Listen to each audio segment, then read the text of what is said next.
İçimizdə daşıdığımız narahatlıqların, blokajların və təkrar edən mənfi vəziyyətlərin əsl səbəbi hardadır?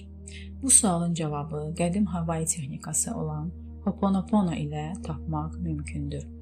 Bu sadə, amma dərin gücə malik üsul həm psixoloji, həm də ruhani təmizlənmənin əsas açarlarından biridir. Gəlin bu möcüzəvi texnikanın sirlərini birlikdə kəşf edək. Ho'oponopono texnikası bir mənəvi təcrübədir və bu zamanla ailəvi şəfa üsulu olaraq inkişaf etmişdir. Bu təcrübə fərdlərə və ailələrə keçmişdəki səhvləri, münaqişələri, anlaşılmazlıqları və bənzər vəziyyətləri bağışlamaqda kömək edir. O çətinliklərin keçmişdəki səhvlərin bir növ xatirə kimi təzahür etdiyini və bu xatirələrin gündəlik həyatımıza təsir etdiyini öyrədir. İnanca görə bu keçmiş səhvlər ilahi müdaxilə ilə şəfa tapa və düzəldilə bilər.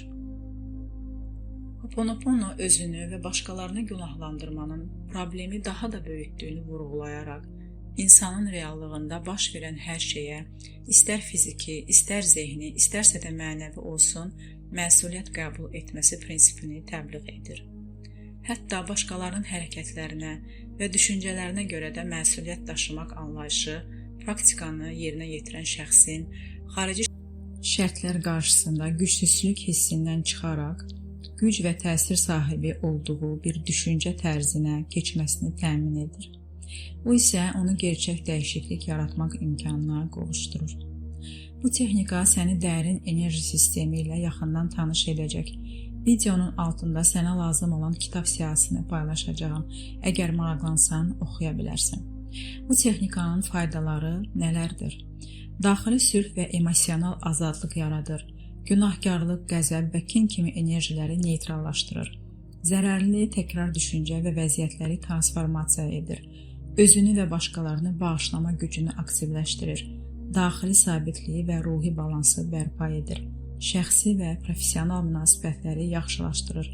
Kollektiv şüur səviyyəsində şəfa və harmoniya yaradır.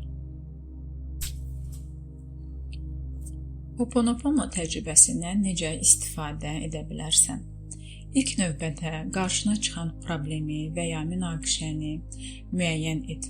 Məsələ ilə bağlı beynində avtomatik yaranan düşüncələri, xüsusilə də problemin yalnız başqa bir şəxsə aid olduğunu düşünmək kimi yanaşmaları bir kənara qoy.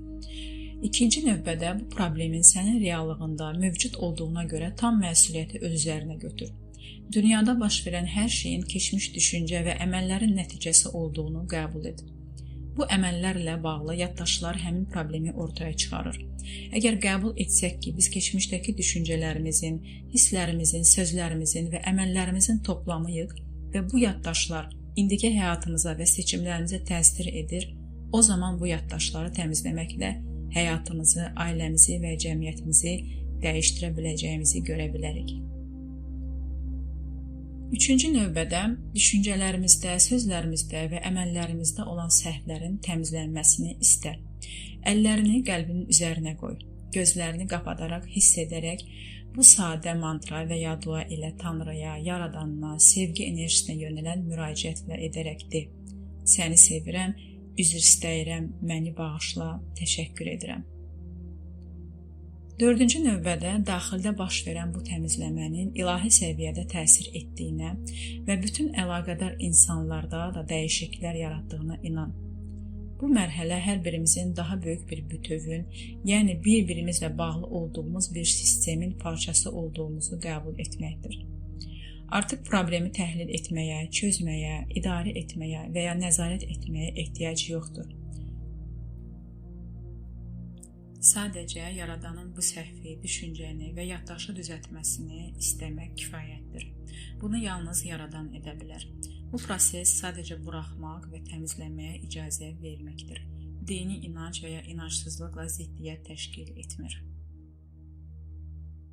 Bu sadə, lakin dərin gücə malik sözlərlə biz yaddaşlarımızı, acılarımızı və görünməyən bağlarımızı sevgi ilə təmizlədik.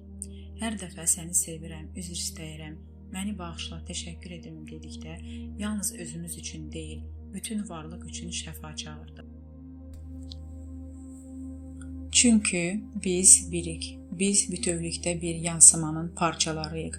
İlahi məhəbbətin içində məsuliyyəti sevgi ilə qəbul etdik və ruhumuzu azadlığa doğru bir addım daha da yaxınlaşdırdıq.